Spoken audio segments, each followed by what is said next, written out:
The man who drove the black Land Cruiser through Adenta that Thursday morning had not been back in 11 years. The car had no scratches on it. The tires were the kind that did not hiss on dirt roads. They rolled without argument, as though the ground beneath them owed them something.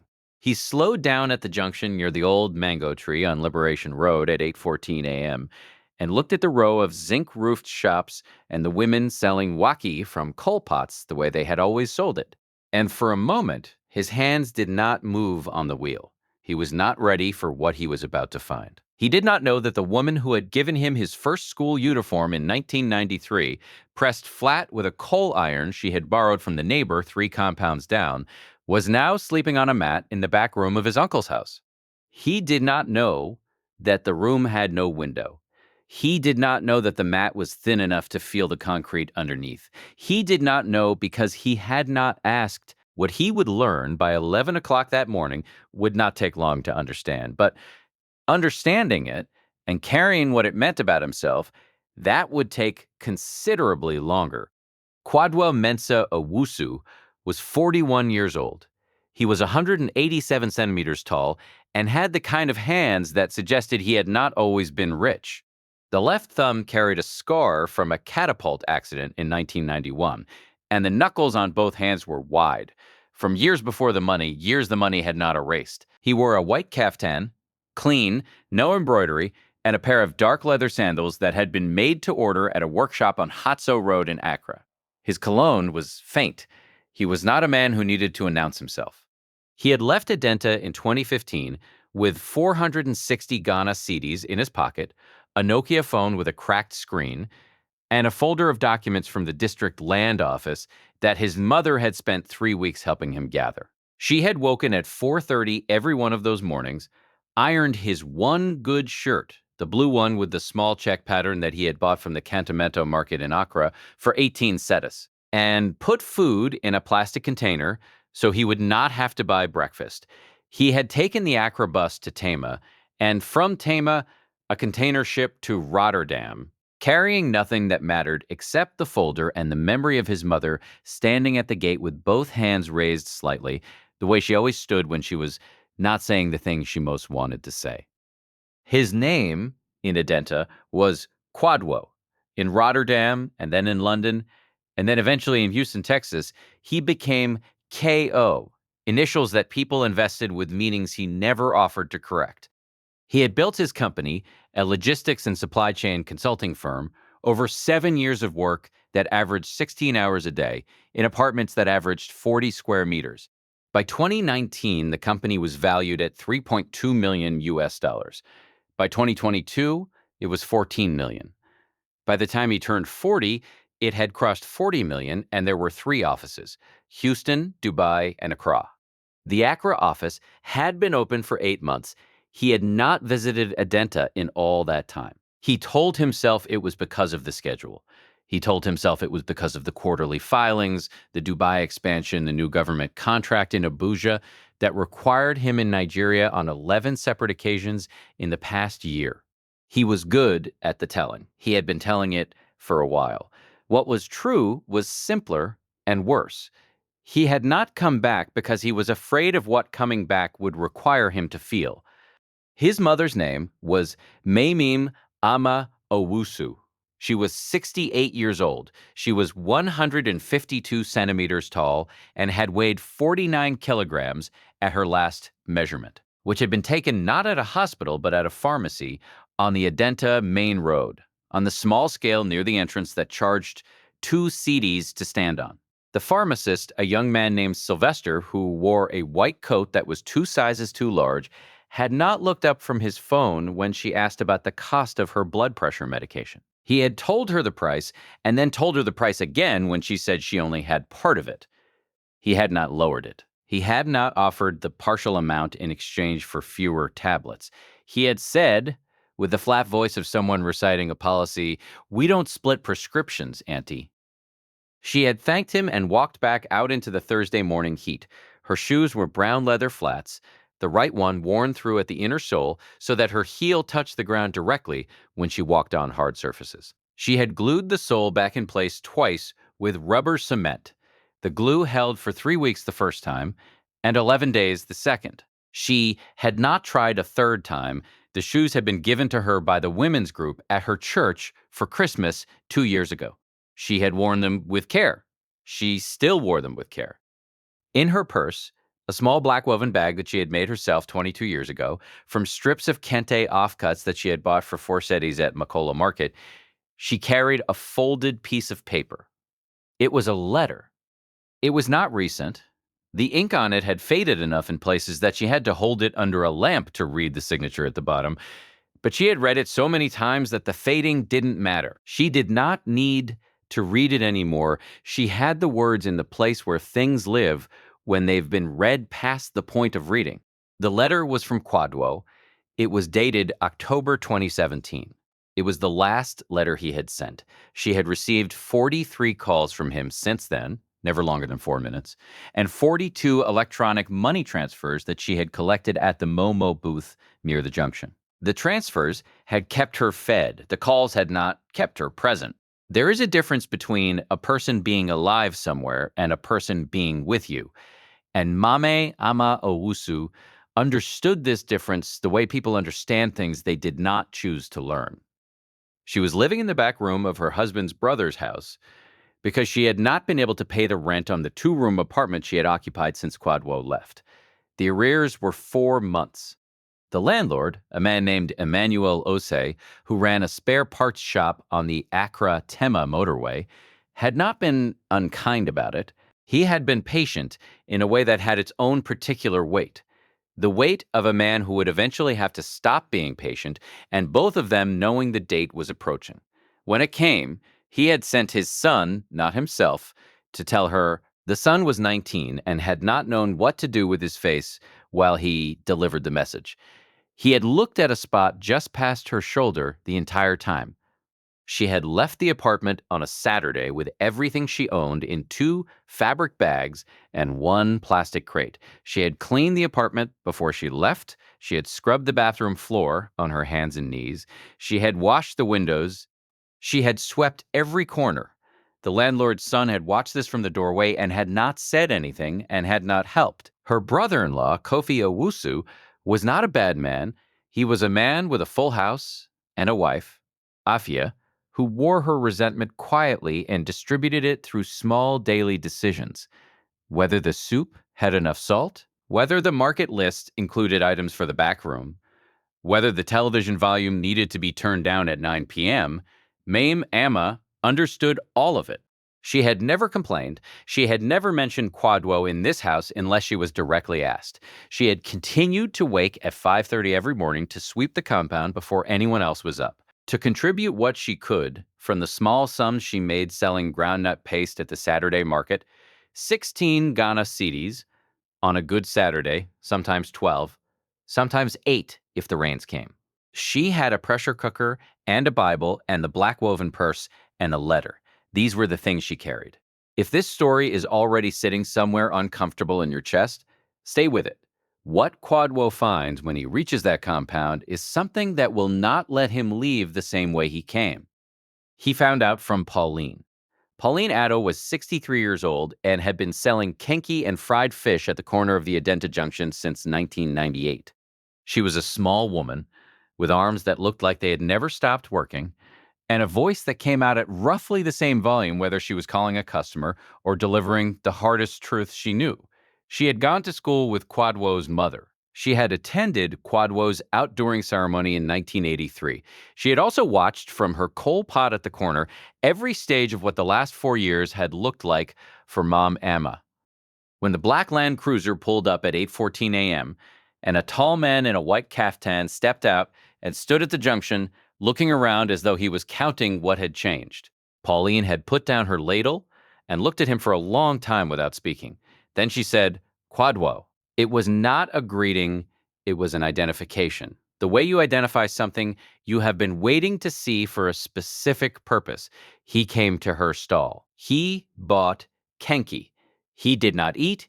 He asked about his mother with the practiced lightness of someone who expected a normal answer.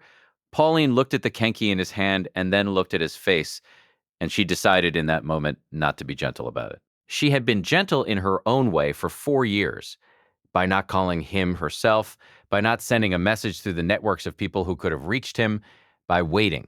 She had decided at some point that the waiting was a kindness, and at some other point that it had become something else entirely. She told him everything in 11 minutes. She did not raise her voice. She told him the apartment. She told him the 4 months. She told him Emmanuel Ose's son and the Saturday the fabric bags came out. She told him Kofi's compound and the back room and the mat.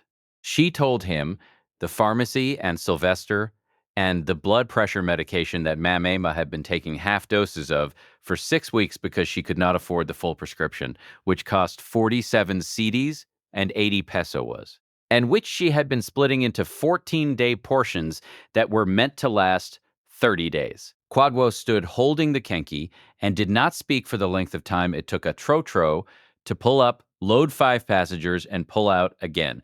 That was approximately 3 minutes. Then he said, "Which compound?" Pauline pointed down the road and told him the name on the gate. He set the Kenki back on her counter, set it down the way you set something down when your hands have forgotten what they were doing, and walked back to the Land Cruiser without running.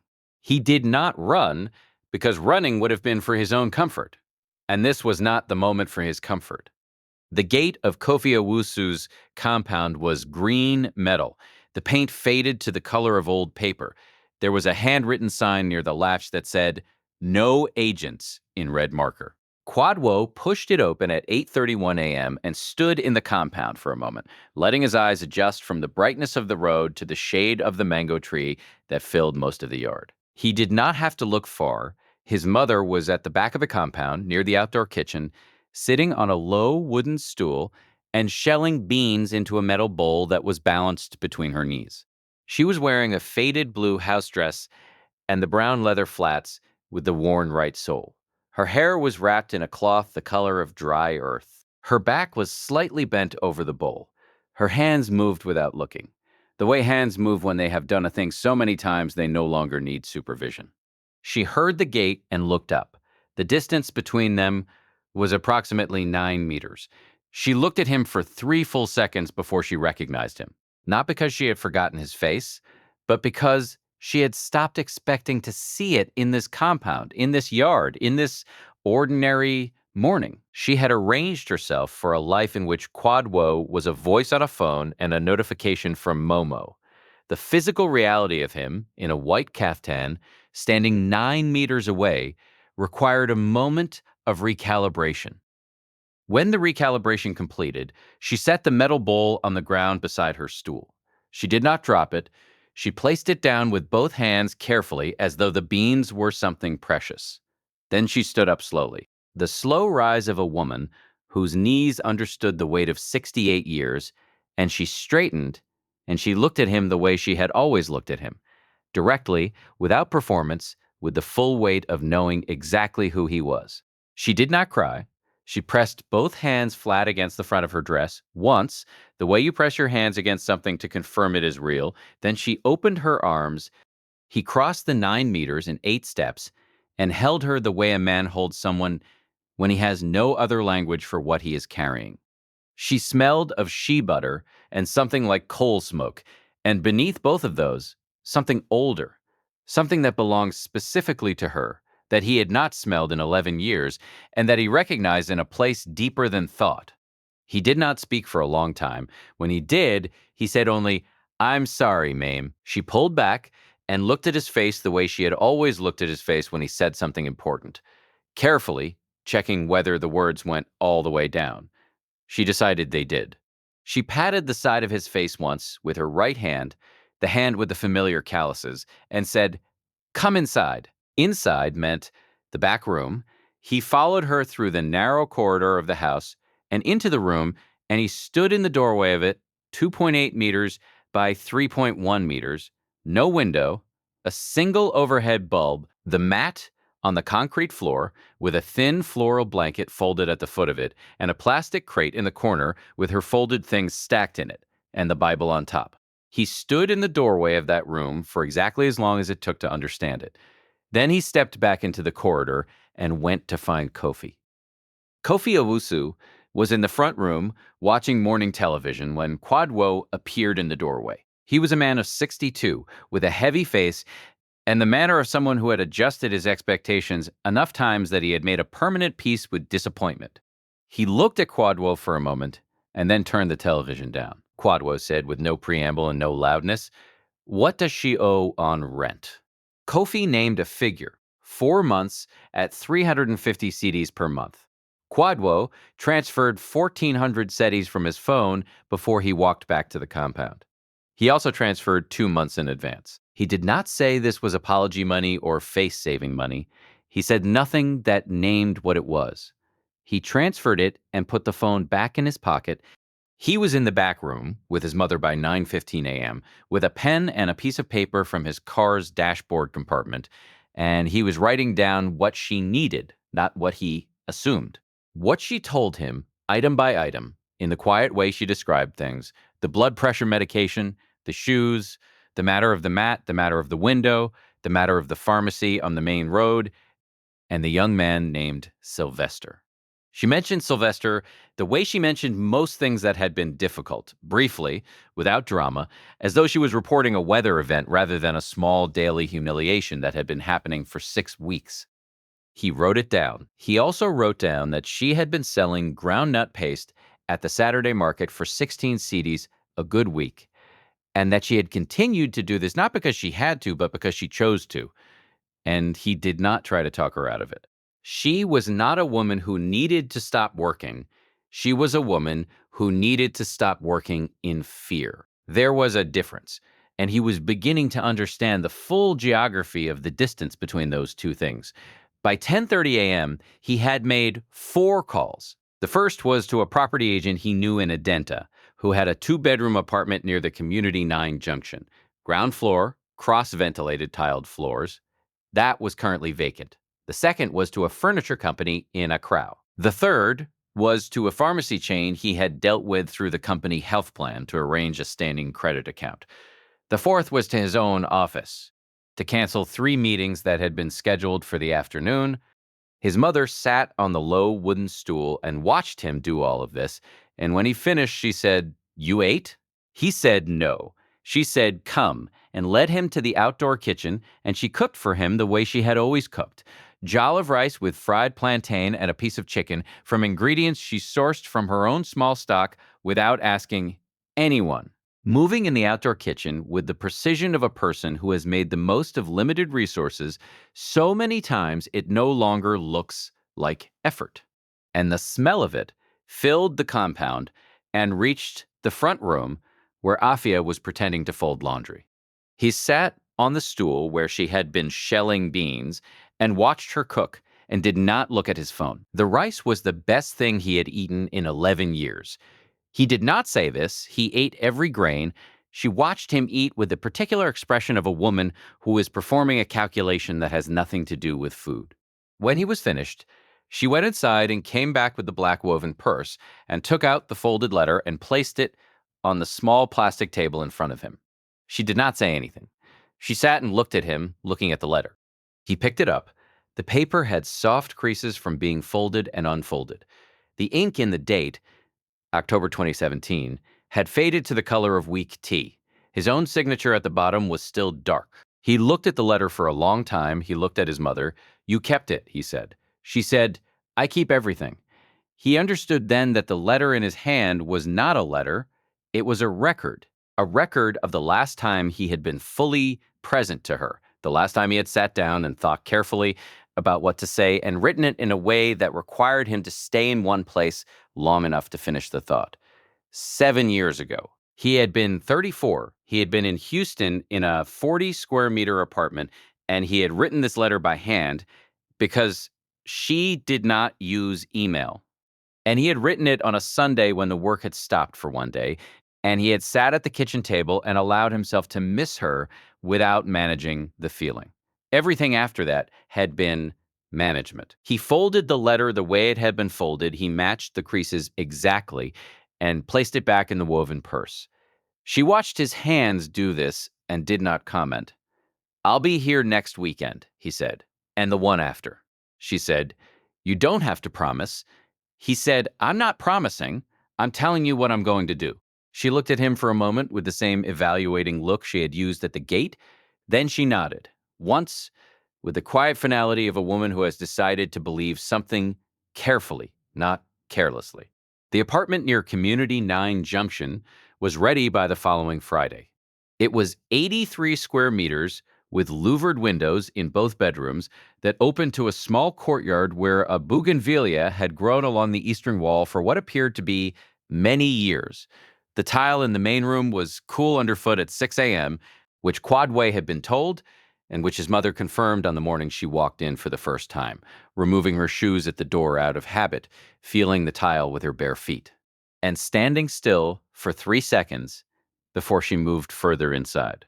He had furnished it without excess: a bed with a proper mattress and a wooden frame, a reading chair near the window with enough light for the Bible she would keep on the small table beside it, a kitchen with a gas cooker, and the pressure cooker he had bought from a shop on the Accra Road. 2 chairs and a table. Curtains she had chosen herself from a fabric shop on Osu Oxford Street on the Thursday before. A pale yellow cotton print, made to measure, which she had supervised the measuring of with focused attention, ensuring the hem fell at exactly the right distance from the floor. When the curtains were hung on the Friday morning, she stood back and looked at them for a long time with her arms folded across her chest. She said, "They're good." He said, "Yes." That evening, the first evening, he sat in the other chair across from her while she read, and he worked on his laptop, and neither of them spoke much. And the bougainvillea outside the window caught the last of the light and held it briefly. Before the dark came, he had been gone 11 years. He would not repair that in a week or a month, or perhaps in the remaining years of her life, however many those were. He was clear-eyed about this. He was not in the business of pretending the accounts balanced when they did not. What he knew was simpler. He was here now. He would continue to be here. The same precision he had applied to his quarterly filings and his Dubai expansion and his government contract in Abuja, the same hourly accounting of what was owed and to whom, he would now apply to this.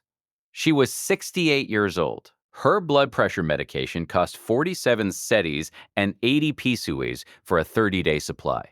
She had been splitting it in half for 6 weeks to make it last. She had walked 9 blocks to a pharmacy and been turned away, and had walked back and said nothing about it to anyone. She had continued to wake at 5:30 a.m. She had continued to sweep the compound. She had continued to sell ground nut paste on Saturdays for 16 cedis on a good week. She had done all of this while carrying a letter in a black woven purse that she had made with her own hands 22 years ago from 4 cedis' worth of kente offcuts. She had not stopped carrying it.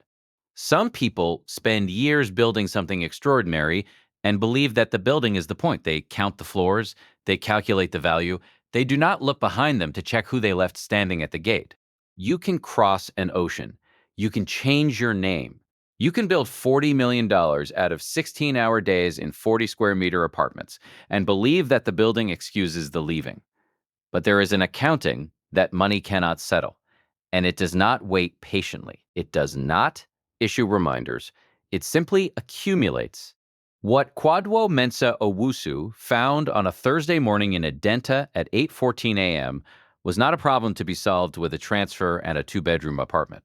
It was a question he had been refusing to answer for 11 years. And the question was this: who did you leave behind so you could become who you are? The answer for him was standing in a compound with worn shoes and a letter in a woven purse, shelling beans into a metal bowl with the unhurried hands of a woman who had decided long ago that she would not stop moving. You cannot take back the years you spent building the thing that was supposed to justify the leaving, but you can choose, with full knowledge of the cost, to stop leaving. You can learn the weight of 47 cedis and 80 pesos. You can sit in a chair across a room while someone reads and work quietly and say nothing and let the silence be the answer to all the years the silence was the absence. The people we overlook most thoroughly are usually the people who gave us the first language we ever had. They taught us to press a shirt. They stood at gates with both hands slightly raised. They kept the letters. They kept everything. Subscribe for more stories about hidden strength, quiet power, and the people the world overlooks until they change everything. Before you go, here is the question I want to leave with you. If the person who gave you your first chance, your first language, if that person was sleeping on a mat in a room with no window right now, and you had the ability to change it, but changing it required you to stop managing the feeling and just go, what would it take for you to get in the car? Leave your answer in the comments. I really want to read it. I'll see you in the next one.